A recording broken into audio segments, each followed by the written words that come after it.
ভারতের সাথে সম্পর্ক গুরুত্বপূর্ণ বাংলাদেশের জন্য, কোনো সন্দেহ নেই।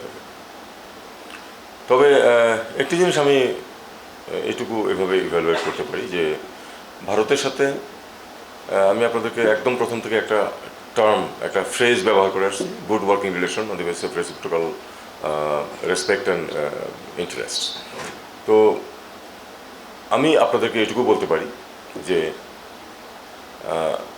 আমার দিক থেকে এবং আমার হায়ারার্কিতে আমার উপরে যেটুকু আছেন চিফ অ্যাডভাইজার আছেন এবং সরকারের যেই মতামত, এটা কিন্তু কোনো কনফ্লিক্ট নেই। এটা একেবারেই যে আমরা আসলেই ভারতের সাথে একটা good working relation on the basis of reciprocity and mutual interest, এটা আমরা চেয়েছিলাম সবসময়। সফল হয়েছি এটা ঠিক বলতে পারি না, কারণ অনেক ক্ষেত্রেই এটা তো অনেকটাই থমকে আছে। আমি বলবো না যে বিরাট কোনো ক্রাইসিস সৃষ্টি হয়েছে, কিন্তু সম্পর্কটা থমকে আছে। আমি দোষারোপ করতে চাই না কাউকে।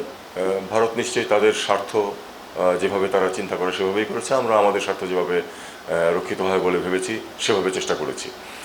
দুটো ঠিক অনেক ক্ষেত্রেই মেলেনি, এটা লেটাস অ্যাকসেপ্ট দ্য রিয়ালিটি। আমাদের দুই পক্ষের যেই নিজস্ব স্বার্থের যে একটা ধারণা, সেই দুটো স্বার্থের ধারণাটার মধ্যে একটা তফাৎ রয়ে গেছে, যে কারণে অনেক ক্ষেত্রেই আমরা এগোতে পারিনি। আমি আশা করব যে আমার উত্তরাধিকারী যিনি আসবেন এবং আমাদের এই সরকারের উত্তরাধিকারী যে সরকার হবে, তাদের সময় আবার রিলেশন স্মুদেন হওয়া, যেটাকে বলে মসৃণ একটা সম্পর্ক প্রতিষ্ঠিত হওয়া। আমাদের সময় সম্পর্ক খুব স্মুথ ছিল না, এটা আমি স্বীকার করেই নিলাম, কারণ বেশ অনেকগুলি সেটব্যাক হয়েছে।